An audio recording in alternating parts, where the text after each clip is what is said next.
Hi friends, நான் முத்துமதன். இந்த வீடியோவில் நம்ம என்ன பார்க்க போகிறோம் அப்படின்னா, நீங்கள் thumbnail-லே பார்த்த மாதிரி மேட்டர் இன் அவர் சரௌண்டிங்ஸ் அப்படிங்கிற 9th CBSEயில் உள்ள சயின்ஸில் நம்ம ஆல்ரெடி வீடியோ போட்டுட்ருக்கோம். ஸோ அதோட லிங்க் பிளேலிஸ்ட்டோட லிங்க்கு டிஸ்கிரிப்ஷனில் கொடுக்குறேன். ஸோ அதில் 1.3ல் உள்ள ஸ்டேட்ஸ் ஆஃப் மேட்டர், ஸோ அதை பற்றி தான் இந்த வீடியோவில் பார்க்க போகிறோம்.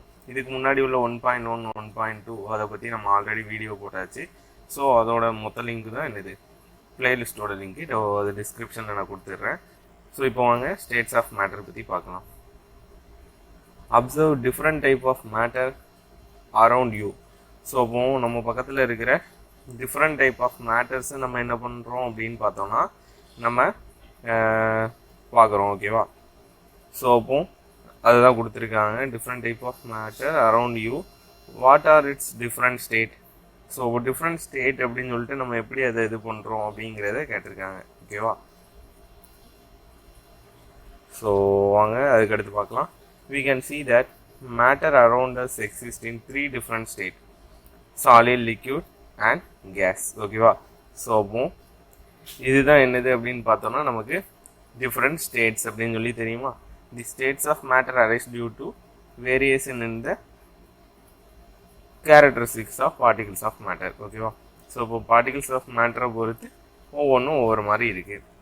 Now let us study about the properties of these 3 states of matter in detail. So இப்போ இந்த 3 ஸ்டேட்ஸை பற்றி தான் நம்ம என்ன பண்ண போகிறோம் அப்படின்னு பார்த்தோம்னா டீட்டெயிலாக பார்க்க போகிறோம். ஓகே, ஸோ இப்போ இந்த சாலிட் ஸ்டேட் அப்படிங்கிறத பற்றி நம்ம ஒரு ஆக்டிவிட்டியோட ஸ்டார்ட் பண்ணுவோம். ஸோ இப்போ சாலிட் ஸ்டேட் அப்படிங்கிறதுக்கு என்ன ஆக்டிவிட்டி அப்படின்னா 1.9ல் collect the following articles: pen, ஒரு பென்னு, அடுத்து book, needle and piece of wood and stick. So இது எல்லாமே என்னது ஒவ்வொன்றும் எடுத்துக்கிறோம். Sketch the shape of the above articles in your notebook by moving a pencil around them. So இப்போ pencil வச்சு என்ன பண்ண போகிறோம் அப்படின்னா அதை பார்த்து அப்படியே நம்ம நோட்டில் வரைய போகிறோம், ட்ரா பண்ண போகிறோம். Do all these have definite shape, distinct boundary and fixed volume. So இப்போ எல்லாத்தையுமே நமக்கு என்ன இருக்குது, கரெக்டான ஒரு வால்யூம் இருக்குது. இப்போ பென்சில் அப்படின்னா நம்ம ஒரு நீளமாக ஒரு இதுதான் ஸ்டிக்கு தான் வரைவோம். ஸோ அது கண்டிப்பாக எல்லாத்துக்கும் பென்சில்னா தெரியும், அது மாறவே செய்யாது. ஓகேவா? ஸோ அப்போ அதுக்கு வேறு எதுவும் வால்யூம் வேறு சேஞ்ச் ஆகுமா அப்படின்னா கண்டிப்பாக சேஞ்ச் ஆகுது. What happen if they are hammered, pull or drop. So அப்போ அதை வச்சு நம்ம வேறு ஏதாவது ஃபோர்ஸ் கொடுத்தோன்னா என்ன ஆகும் அப்படின்னா அதோட ஃபோர்ஸ்லேருந்து மாற ட்ரை பண்ணும். ஆனால் என்ன ஆயிரும், பிரிட்டிலாக தான் ஆகும். Are they capable of diffusing into each other. So அப்போ டிஃப்யூஸ் ஆகுமா, டிஃப்யூஸ்லாம் தன்னால் ஆகாது. ஓகேவா? Try compressing them by applying force. Are you able to compress them. So அப்போ நமக்கே தெரியும், இப்போ ஒரு பென்சில் எடுத்து நம்மளால் கம்ப்ரஸ் பண்ண முடியுமா, ஹோல்ட் பண்ணி கண்டிப்பாக பண்ணியாது. ஸோ அப்போ சாலிடுங்கிறது எப்படி இருக்குது அப்படிங்கிறது பார்த்தோம்னா ஒரு ரிஜிடாக இருக்குது. ஓகேவா? All the above examples of solid we can observe that all these have definite shape, distinct boundary and fixed value. அப்போ சாலிடான பொருள், இப்போ ஒரு கல் எடுத்துக்கிறோம் அப்படின்னா அதுக்கு கண்டிப்பாக ஒரு ஷேப் இருக்கும், அதுக்கப்புறம் அது வந்து ஒரு பவுண்ட்ரியில் தான் இருக்கும். ஓகேவா? ஸோ வால்யூமும் ஃபிக்ஸடு தான், அது மாறிக்கிட்டேலாம் இருக்காது, ஒரு நாளைக்கு சின்னது இன்னொரு நாளைக்கு பெருசு அப்படின்லாம். This is have negligibly compressibility. அப்போ கம்ப்ரெசிபிலிட்டி அப்படிங்கிறது அங்கே இருக்காது. ஓகேவா? Solid have tendency to maintain their shape when subjected to outside force. So அப்போ அவுட் சைட் ஃபோர்ஸை வச்சு தான் அது இருக்குது. Solid may break under force but it difficult to change their shape. So they are rigid. So rigid அப்படின்னா என்னது, அது நல்லா அப்படியே ஸ்டேபிளான ஸ்ட்ரக்சரில் இருக்கும். Consider the following. ஸோ அப்போ இதெல்லாம் நம்ம புரிஞ்சுக்கணும். What about a rubber band, can it change it shape on stretching, it is solid. So அப்போ இந்த கொஸ்டின் நம்ம அண்டர்ஸ்டாண்ட் பண்ணோம் அப்படின்னா நம்ம அந்த கொஸ்டினுக்கு ஆன்சர் பண்ண முடியும். ஸோ இப்போ ரப்பர் பேண்ட் அப்படிங்கிறது அதோட ஷேப்பை வந்து ஸ்ட்ரெச் பண்ணால் நம்மளால் மாற்ற முடியுது. ஸோ அதை நம்ம சாலிட்னு சொல்ல முடியுமா அப்படிங்கிறது ஒரு question. What about sugar and salt, when kept in different jar this take the shape of the jar, அதே சாலிட். ஸோ அப்போ ஆனால் நம்ம சொல்கிறோம் டெஃபினைட் ஷேப் இருக்கும், ஆனால் சால்ட்டையும் சுகரையும் அதை தனித்தனி பாக்ஸில் நம்ம போட்டு வச்சோம்னா அதோட ஷேப்பில் தானே இருக்குது. ஸோ அப்போ எப்படி நம்ம சாலிட்னு சொல்ல முடியும். அடுத்த கொஸ்டின் என்னது, what about a sponge, it is a solid yet we are able to compress it why. So அப்போ ஸ்பாஞ்சை வந்து நம்மளால் என்ன பண்ண முடியுது அப்படின்னா கம்ப்ரஸ் பண்ண முடியுது. அப்போ நம்ம அதையும் எப்படி சாலிட்னு சொல்ல முடியும்?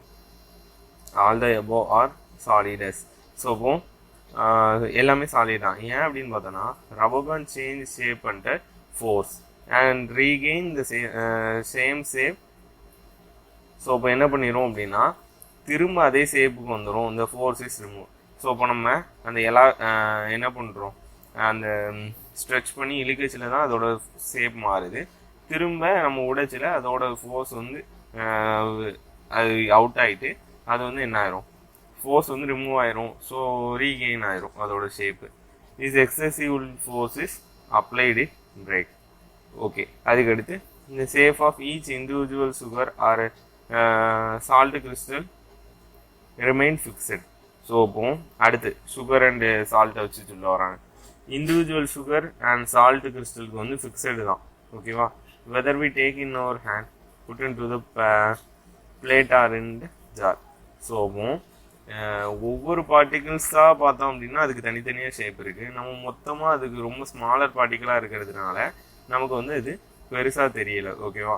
ஸோ அதனால் அது மொத்தமாக போட்டு வச்சதுனால அந்த கண்டெய்னரோட ஷேப் எடுத்துக்கிற மாதிரி தெரியுது. ஆனால் அது என்னது, சாலிட் தான். அதுக்கடுத்து sponge has maintain minute hole. So ஸ்பாஞ்சில் வந்து மைன்யூட் ஹோல்ஸ் வந்து அதிகமாக இருக்கும். in which air is trapped when we press it and the air is expelled out and we are able to compress it. So அதனால தான் நம்மளால் என்ன பண்ண முடியுது அப்படின்னா கம்ப்ரெஸ் பண்ண முடியுது. இல்லைன்னா அது என்னது தான், சாலிட் தான். இல்லைன்னா இல்லை, ஆல்ரெடி அது சாலிட் தான். அதில் மைன்யூட் ஹோல்ஸ் வந்து அதிகமாக இருக்குது அந்த ஸ்பாஞ்சில், வேறு ஒன்றும் இல்லை. அந்த சாலிட் அப்படி ரெடி பண்ணியிருக்காங்க. ஆனால் அது ரிஜிடாக தான் இருக்கும். ஓகே, அதுக்கடுத்து அதோட ஷேப்பை ரீகெயின் பண்ணிக்கிறோம்.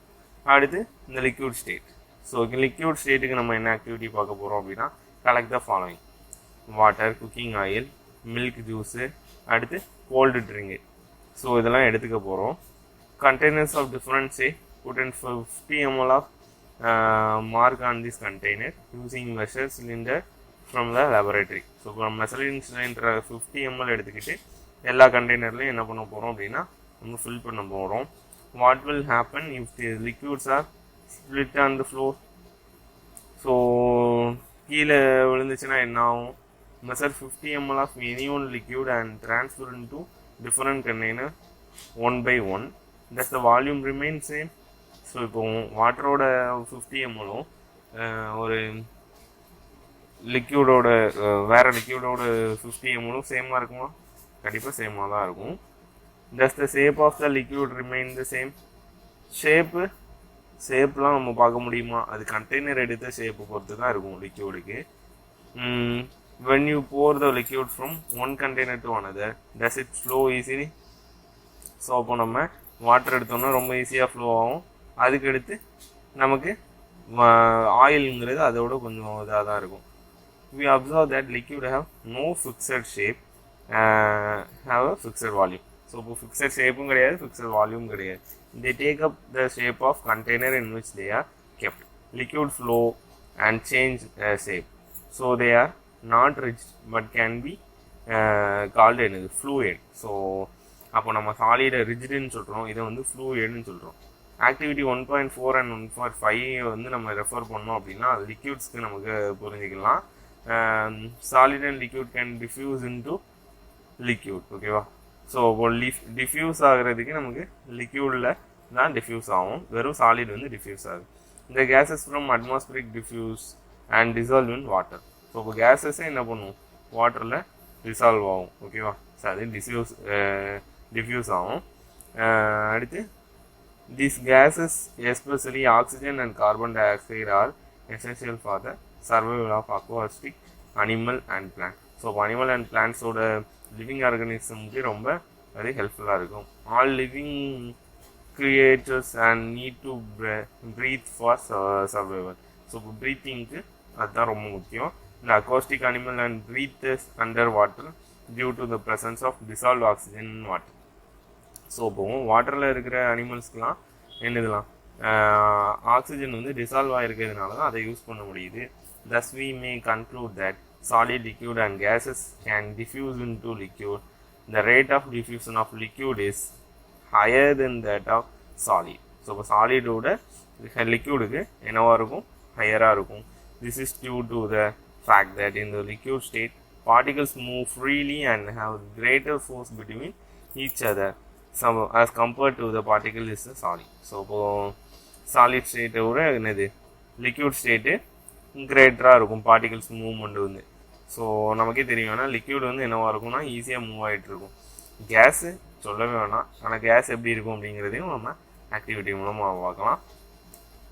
Have you ever observed a balloon cylinder filling a large number of balloons from a single cylinder of gas?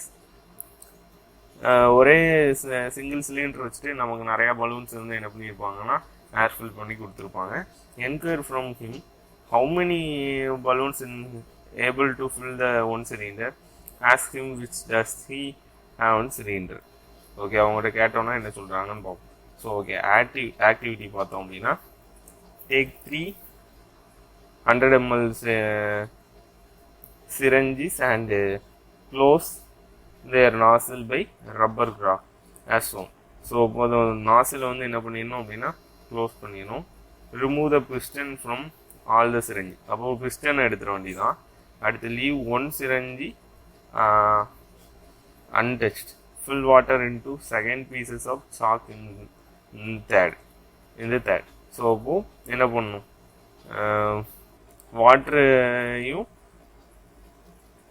Water in the second and pieces of chalk in the third. So இப்போது ஒன்றை வந்து நம்ம எதுவுமே பண்ணக்கூடாது. அடுத்த ஒன்றை என்ன பண்ணணும், வாட்டர் ஃபில் பண்ணணும், இன்னொன்று சாக் ஃபில் பண்ணணும். சாக்னா chalk piece. Insert the piston back into the syringe. You may apply some Vaseline என்னது piston before stirring them into the syringe for their smooth movement. Now try to compress the content by pushing the piston in each syringe. So இப்போ என்ன பண்ணுறோம் அப்படின்னா எல்லாத்தையும் பிஸ்டனை வச்சு நம்ம compress பண்ண பார்க்கும். What you observe, in which case was the piston easily push in. So piston வந்து ஈஸியாக நம்மளால் புஷ் பண்ண முடியுதா? What do you infer your observation. So இப்போ நம்ம என்ன பார்க்குறோம் அப்படிங்கிறத கேட்டிருக்காங்க. ஸோ நமக்கே தெரியும், ஒன்றுமே இல்லைன்னா பிஸ்டனை ஈஸியாக அமைக்கிடலாம். வாட்டர் இருந்துச்சுன்னா கொஞ்சம் கஷ்டம். அதுக்கடுத்து சாக்கை போட்டோன்னா நம்மளால் அமுக்க முடியுமா? ஸோ அப்போ அந்த இதுதான் நம்ம இங்கே வச்சு பார்க்க போகிறோம். we have observed that gases are highly compressible as compared to the solid and liquid. The liquefied petroleum gas LPG cylinder that we get in our home for cooking or oxygen supply to hospital in cylinder as compressed gas. So இப்போ compress பண்ணி தான் நமக்கு case சிலிண்டருங்கிறதே கொடுப்பாங்க. So அதனால தான் அது ரொம்ப நாள் நம்மளால் யூஸ் பண்ண முடியும். கம்ப்ரஸ்டு நேச்சுரல் கேஸ் அப்படிங்கிறது சிஎன்ஜி அப்படின்னு சொல்லி சொல்லுவோம். Fuel these days are in vehicle அப்படின்னு சொல்லி கொடுத்துருக்காங்க. வெஹிக்கிளில் நம்ம என்ன பண்ணுறோம், இந்த மாதிரி கேஸ் சிலிண்டர்ஸும் யூஸ் பண்ணலாம் அப்படிங்கிறதுக்கு சிஎன்ஜிங்கிறத நம்ம யூஸ் பண்ணுறோம். Due to its higher compressibility. ஏன் அப்படின்னா ஹையர் கம்ப்ரஸபிலிட்டியாக இருந்தால் தானே நம்ம ஒரு ஸ்மால் சிலிண்டர்ஸ்குள்ளேயும் நிறையா கேஸஸை ஃபில் பண்ண முடியும். Large volume of gases can be compressed into small cylinder and transported easily. So ஈஸியாக டிரான்ஸ்போர்ட் பண்ணலாம் அப்படிங்கிறதுக்காண்டி we come know what is being cooked in the kitchen without even entering there. We smell that reaches our nostril. How does this smell reach? So smell எப்படி நமக்கு reach ஆகுது? The particles of aroma of food mixed with particles of air spread from kitchen. So கிச்சன்லேருந்து நமக்கு அந்த smell எப்படி வருது? Reaches and even further away. எந்த வரையிலேருந்து வருது அப்படின்னு பார்த்தோன்னா, இந்த smell of hot cooked food reach in us in second. So இப்போது ஹாட் குக் பண்ணோச்சில், அதை குக் பண்ணச்சில் நல்லா ஹாட்டாக இருக்கும்ல, அப்போது வந்து என்ன ஆயிரும் அப்படின்னு பார்த்தோன்னா, ஒரு ஃபியூ செகண்ட்ஸ்லேயே நமக்கு வந்து அந்த ஸ்மெல்லு ரீச் ஆயிரும். Compare this rate of diffusion of solid and liquid. Due to high speed of particles and large space between them, gases show property of diffusing very faster into gas. So என்ன பண்ணிடும், very ஃபாஸ்ட்டாக வந்து diffuse ஆகிறது தான் அதுக்கு reason. Smell வந்து few செகண்ட்ஸ்லேயே நமக்கு வர்றது. In the gaseous state, the particles move about randomly at high speed. So இப்போ high speed என்ன ஆயிடும் மூவ் ஆகிட்டு இருக்கும். Due to this random movement, the particles hit each other and also wall of the container. The pressure exerted by the gas is because this force exerted by gas. So particles per unit area on the wall of the container. So wall of the container பொறுத்து தான் நம்ம என்ன பண்ண முடியும் அப்படின்னா இதை பண்ண முடியும். ஸோ இப்போ சாலிடுக்கு ஸ்ட்ரக்சர் எப்படி இருக்குன்னு சொல்லி கொடுத்துருக்காங்க, லிக்விடுக்கு ஸ்ட்ரக்சர் எப்படி இருக்குன்னு கொடுத்துருக்காங்க, கேஸுக்கு எப்படி ஃப்ரீயாக மூவ் ஆகுது அப்படின்னு சொல்லி கொடுத்துருக்காங்க. அப்போ லிக்விடை கம்பேர் பண்ணிச்சுன்னா கேஸ் தான் என்ன ஆகும், ரொம்ப ஃப்ரீயாக மூவ் ஆகும். ஓகேவா? So magnetic schematic picture of 3 states of matter. This motion of particles can be seen and compressed in 3 states of matter. So இதுதான் என்னது அப்படின்னு பார்த்தோன்னா இப்போதைக்கு நம்ம ஸ்டேட்ஸ் ஆஃப் மேட்டர் அப்படிங்கிறத பற்றி 3 ஸ்டேட்டுக்கும் எக்ஸ்பிளைன் பண்ணியிருக்கோம். ஸோ நெக்ஸ்ட் வீடியோ என்ன பண்ணலாம் அப்படின்னு பார்த்தோன்னா can matter change it states. So இப்போ ஒரு மேட்டர் வந்து அதோட ஸ்டேட்லேருந்து இன்னொரு ஸ்டேட்டுக்கு மாறுமா அப்படிங்கிறத நம்ம நெக்ஸ்ட் வீடியோவில் பார்க்கலாம். ஸோ பிளேலிஸ்ட்டோட லிங்க் டிஸ்கிரிப்ஷனில் இருக்குது. அடுத்த வீடியோ இதுக்கு அடுத்த வீடியோஸை அடுத்த லெசன்ஸையும் பார்க்குறதுக்கு பிளேலிஸ்ட்டை சேவ் பண்ணி வச்சுக்கோங்க. ஸோ இதுவரைக்கும் இந்த வீடியோ பார்த்ததுக்கு தேங்க்யூ ஃப்ரெண்ட்ஸ்.